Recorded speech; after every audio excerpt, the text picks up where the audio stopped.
नमस्कार, A to Z update Atharva creators या YouTube चॅनलमध्ये तुमच्या सर्वांचे स्वागत। चॅनलवर नवीन असल्यास सबस्क्राईब करा, लाईक करा आणि बेल आयकॉनवर क्लिक करा।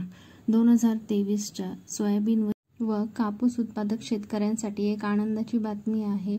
निधी वितरित करण्यासाठीचा नवीन GR आलेला आहे, तर आपण त्या संदर्भात या व्हिडिओमध्ये माहिती जाणून घेणार आहोत।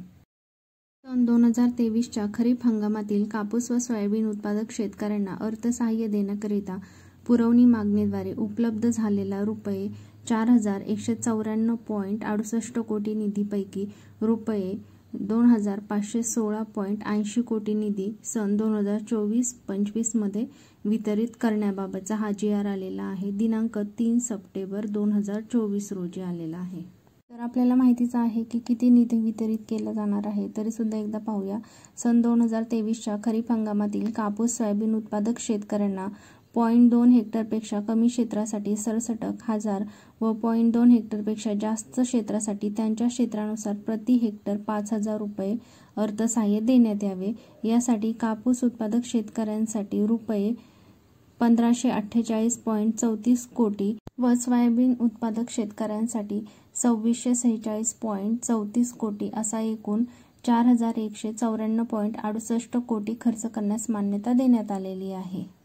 तर शासन निर्णय पाहूया। सन 2023च्या खरीप हंगामातील कापूस व सोयाबीन उत्पादक शेतकऱ्यांना अर्थसहाय्य देण्याकरिता रुपये 2516.80 कोटी निधी या शासन निर्णयान्वये आयुक्त पुणे यांना अर्थसंकल्पीय वितरण प्रणालीद्वारे उपलब्ध करून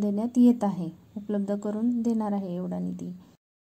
आणि पुढे सांगितले आहे की सन 2023च्या खरीप हंगामातील कापूस व सोयाबीन उत्पादक शेतकऱ्यांना अर्थसहाय्य देण्याकरिता रुपये 2516.80 कोटी निधी पुढील लेखाशीर्षाअंतर्गत अर्थसंकल्पित करण्यात आलेल्या तरतुदीतून खर्च करावा। ती तरतूद त्यांनी पुढे दिलेली आहे, कशा प्रकारे खर्च करायचा आहे ते। हा जो निधी आहे तो शासन निर्णयान्वये मान्य केल्यानुसार पात्र असलेल्या शेतकऱ्यांच्या अर्थसहाय्याकरिताच विहित पद्धतीने करण्यात यावा। जसे जसे पात्र शेतकरी उपलब्ध होतील तसा तसा हा निधी टप्प्याटप्प्याने कोषागारातून आहरित करावा, जेणेकरून अकारण निधी कोषागाराबाहेर राहणार नाही। जसे जसे शेतकरी पात्र होतील, उपलब्ध होईल तशा प्रकारे त्यांना हा निधी द्यायला सांगितलेला आहे पात्र शेतकऱ्यांना। त्यानंतर निधी विनियोगाच्या अनुषंगाने संचालक यांनी वेळोवेळी उपयोगिता प्रमाणपत्र शासनास सादर करावे। तर अशा प्रकारचा हा GR आलेला आहे। निधी वितरित करण्यात येणार आहे आणि हा जो GR आहे तो महाराष्ट्र शासनाच्या वेबसाईटवरती उपलब्ध आहे।